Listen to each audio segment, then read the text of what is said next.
GD vem de geração Digimon. Ele era um canal só de Digimon, mas aí ele decidiu ganhar dinheiro e parar de ser pobre. Eu deveria fazer o mesmo.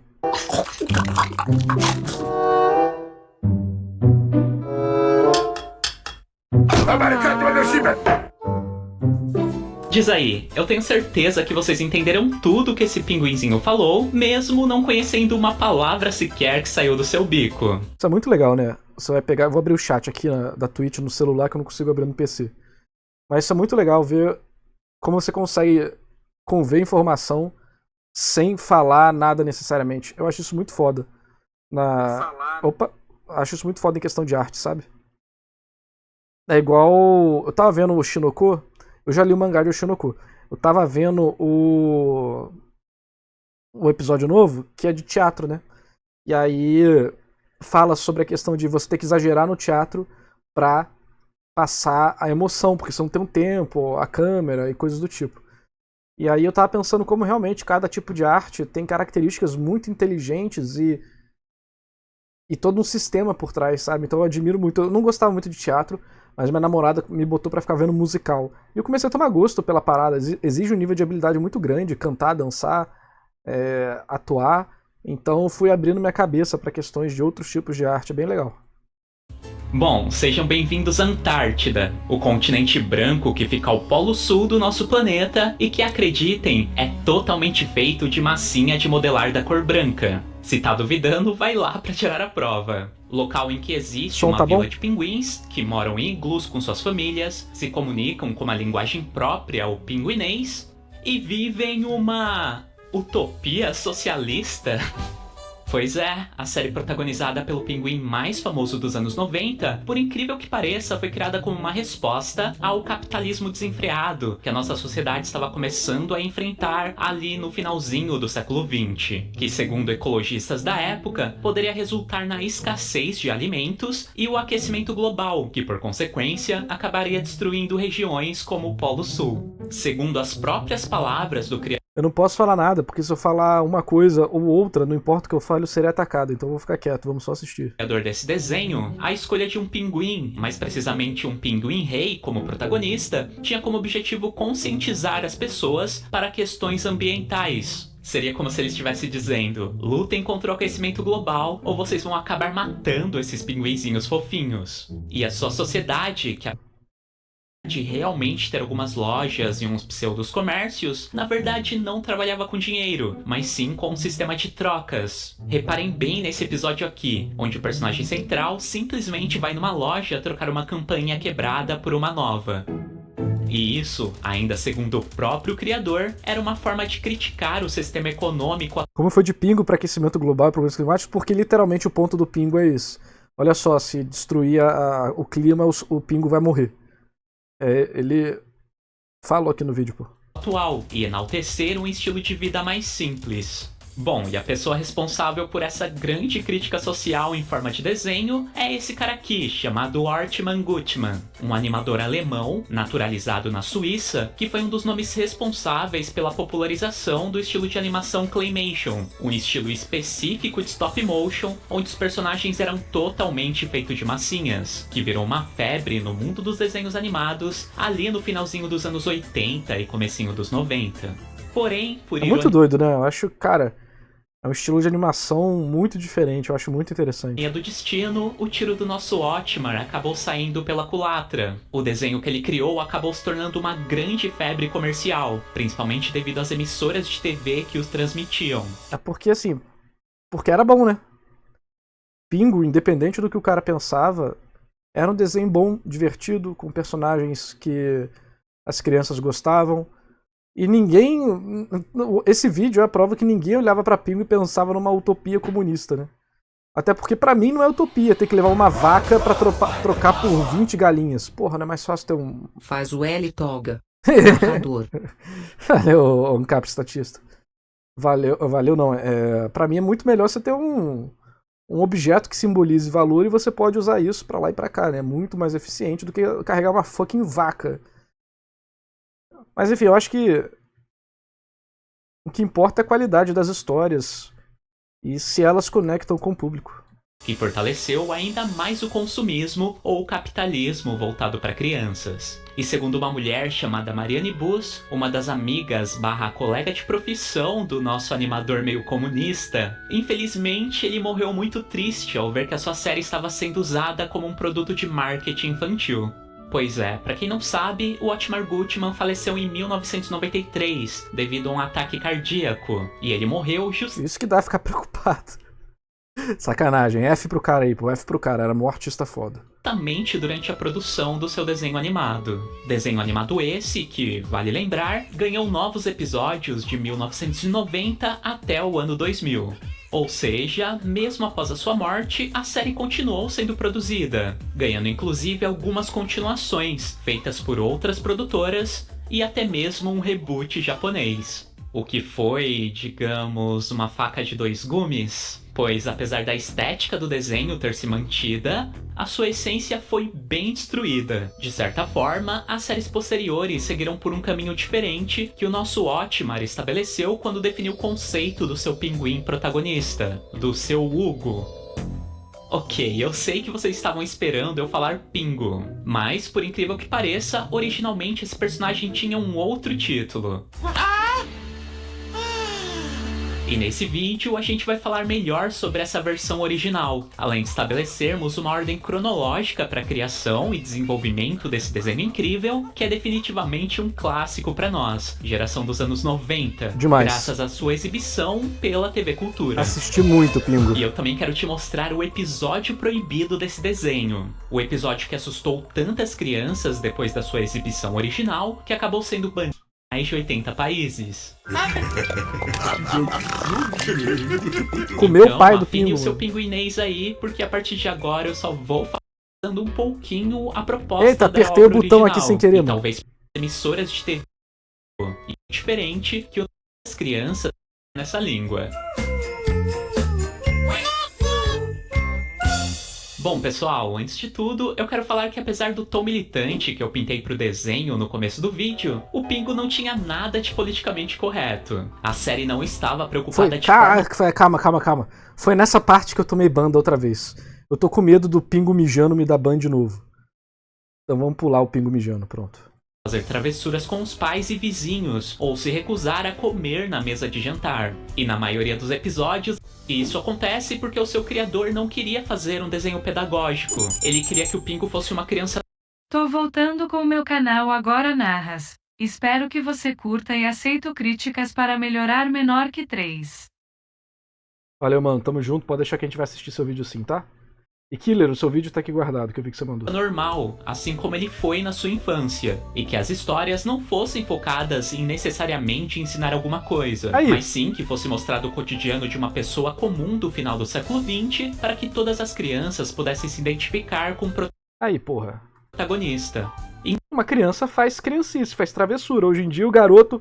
Cara, se botar um menino, o garoto falar um pouquinho alto, ele já vai tomar suspensão da escola e falar que ele agrediu os outros porque ele falou muito alto. Porra, vai tomar no cu. Inclusive, esse foi o motivo da criação de uma língua diferente, o pinguinês, que é bom falar, não foi baseada Tô em revoltado hoje. Hoje eu estou... Qual ista eu tô hoje? Eu não tô... Já teve live comunista. Hoje eu tô o quê? Fascista?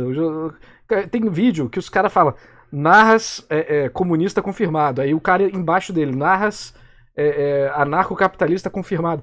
Vocês vão decidir o que eu sou quando, porra?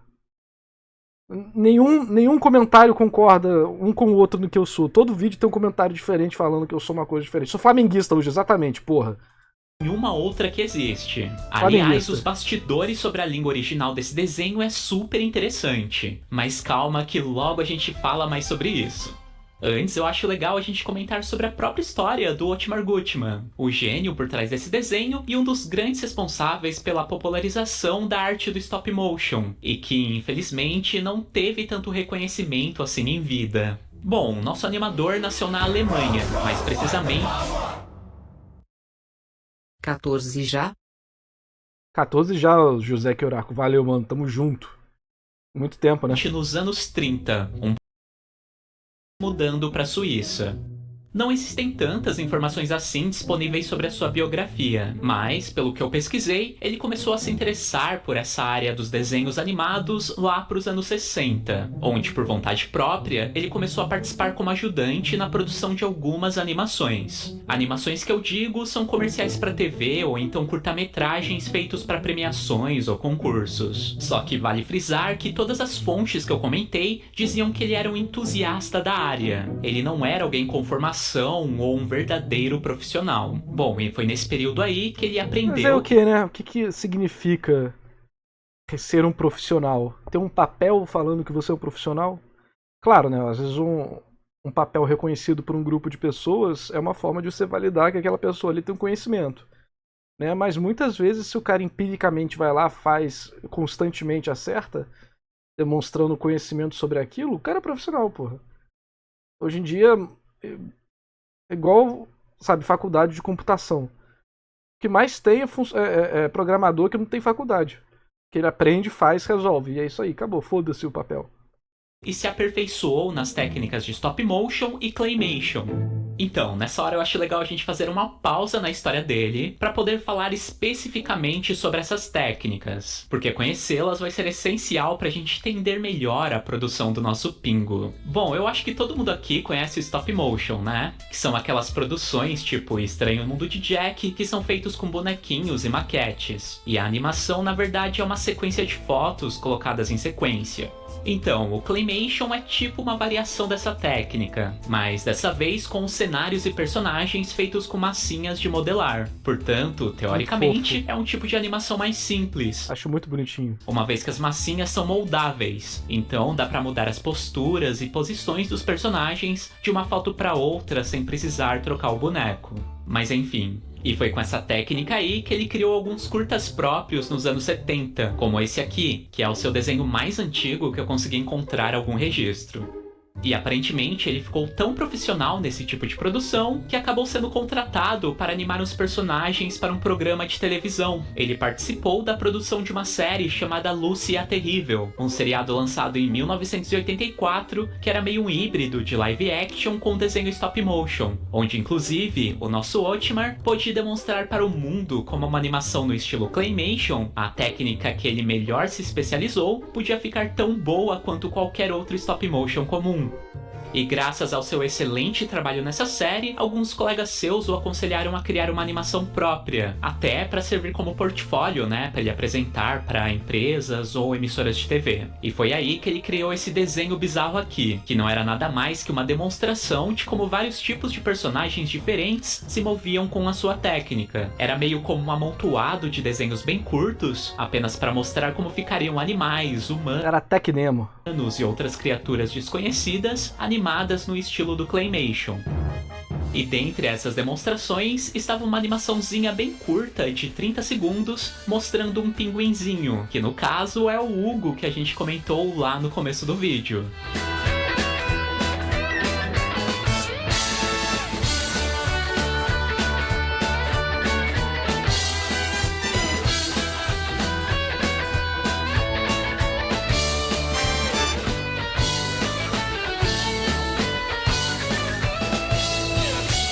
Dá pra ver que tem várias das características do Pingo já, né? A cabeça que fica no ar. Ele, no corte anterior, ele joga uma parada na outra pessoa. Muito legal. Como vocês viram, a versão original do Pingo, na verdade só foi um videozinho que o Otmar fez para demonstrar o que ele sabia fazer. Mas, apesar de ter sido feito de uma forma bem despretensiosa, acabou gerando o interesse de uma produtora que trabalhava com a distribuição de séries e desenhos para TV. E é aí que entra na história a SF-DRS, uma empresa suíça que pediu para o nosso animador desenvolver mais o conceito da animação do pinguim, para transformar em um programa próprio para televisão. E assim, em 1986, foi produzido o episódio piloto que definiu o conceito do que viria a ser o nosso Pingo. Episódio esse que tinha uma animação um pouco mais simples do que a versão que nós vimos na TV e não tinha nenhum tipo de diálogo, nem mesmo pinguinês, que nessa época nem sonhava em existir. E para fazer os sons que o protagonista emitia, o Otmar utilizou uma espécie de apito chamado kazoo. Bom, é claro que esse piloto foi aprovado e a SF-DRS encomendou uma série completa, mas com a condição de que o desenho não se chamasse Hugo, mas que tivesse um título que fosse um pouco mais fácil das crianças associarem ao nome de pinguim, e fazendo uma espécie de fusão do pin de pinguim, ou pingvin em sueco, com o nome Gu de Hugo, surgiu o título Pingu, e a partir de então o seu desenvolvimento começou a ser planejado. Como a gente comentou, o Otmar queria que seu desenho fosse universal, que qualquer criança de qualquer lugar e qualquer língua pudesse entender a história por completo. E isso só seria possível se os bichinhos não falassem, ou então se tivessem a sua própria língua, uma diferente de todas as outras que existem. E é aí que a história do nosso animador se cruza com a de um dublador, que ao meu ver é a segunda peça central na construção desse desenho. Bom, esse cara aqui é o Carlo Bonomi, um dublador italiano que por muito tempo não teve muito destaque. Pra você ter uma ideia, até os anos 60, mais ou menos, ele só era contratado pra fazer aqueles vozerais que aparecem nos fundos dos filmes. E nunca teve realmente uma oportunidade de dublar um personagem de verdade. Só que por ele conseguir fazer tão bem ruídos com a boca, ele acabou sendo convidado para dar voz a um desenho animado europeu chamado A Linha, que fez muito sucesso no mundo todo durante as décadas de 70 e 80. Nesse desenho, assim como Pingu, o personagem central não falava, e apenas murmurava ou emitia resmungos numa língua desconhecida.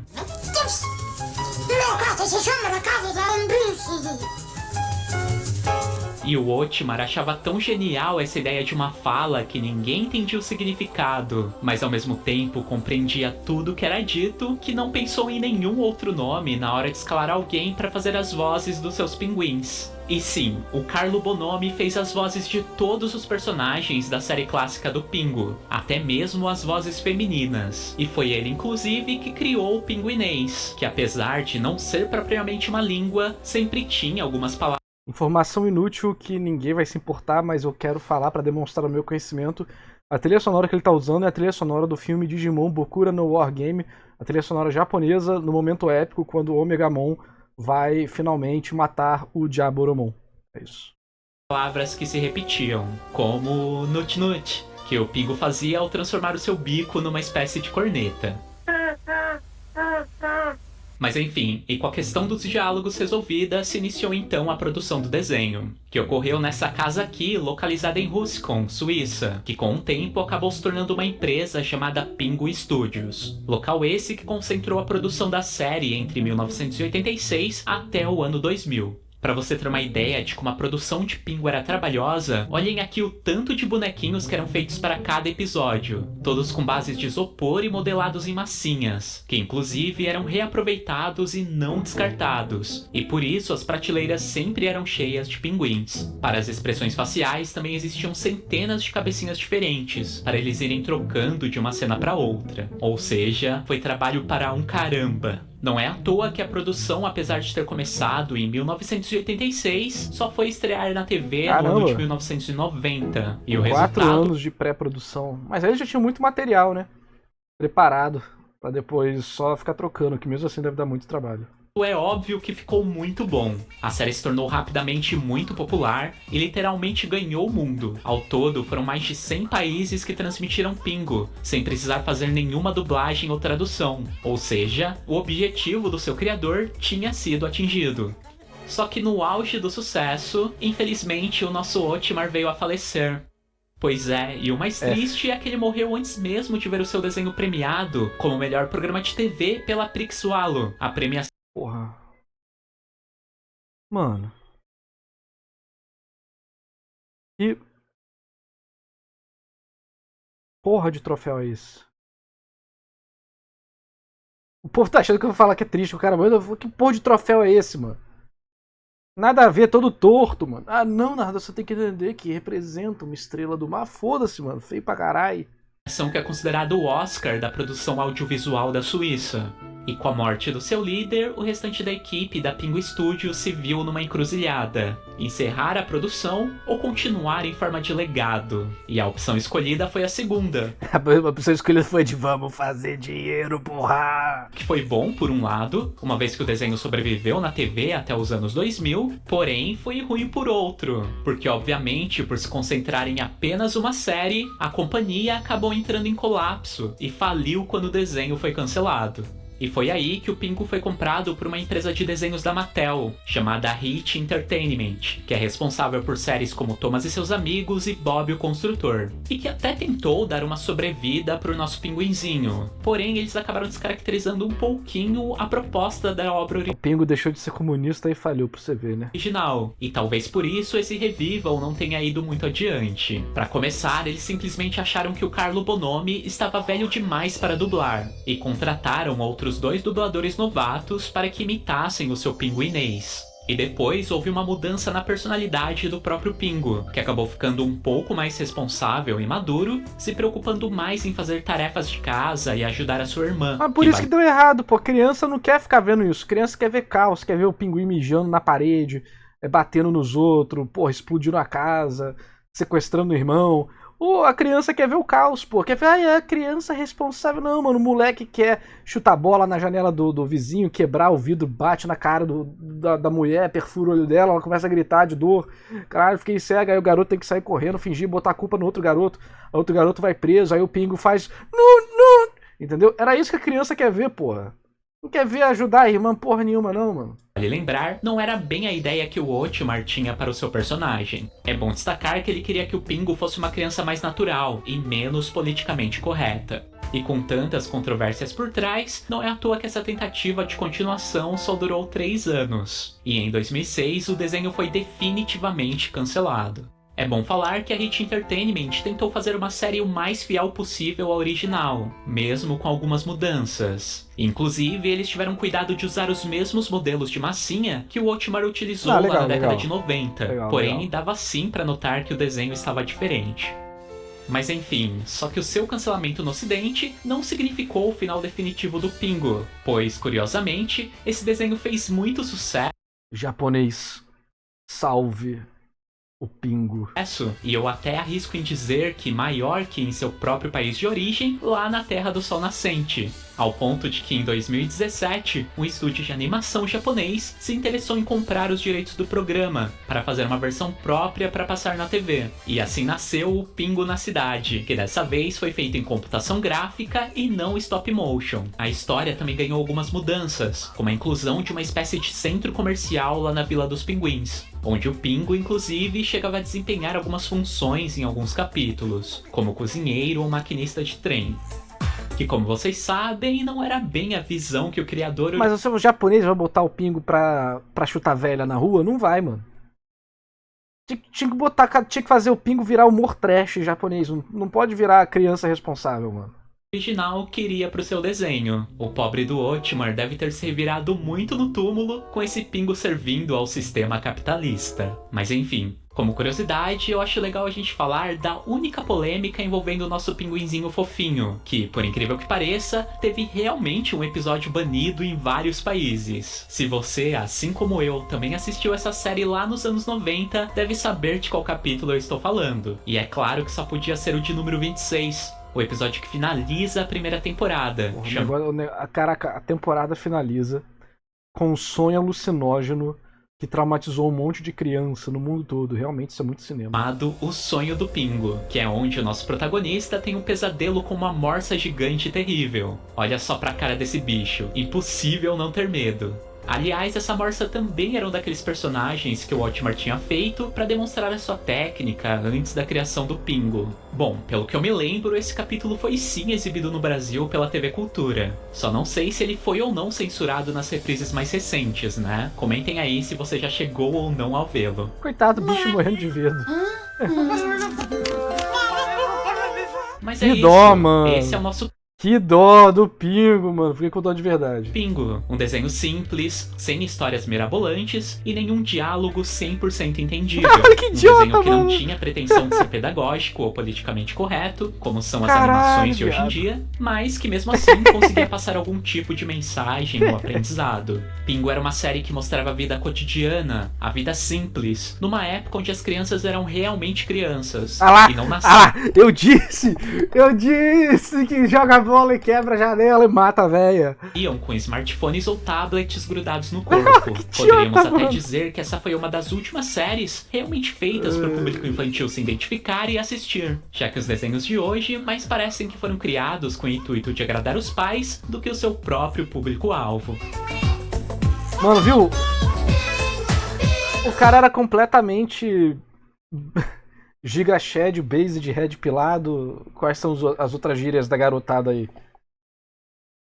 Jawline, no Mewing. Porra, o Pingo era muito superior, cara. Você viu? Eu tô falando, cara. Eu tô falando. Criança gosta do caos. Da treta, da Sigma Male. Pois é, né?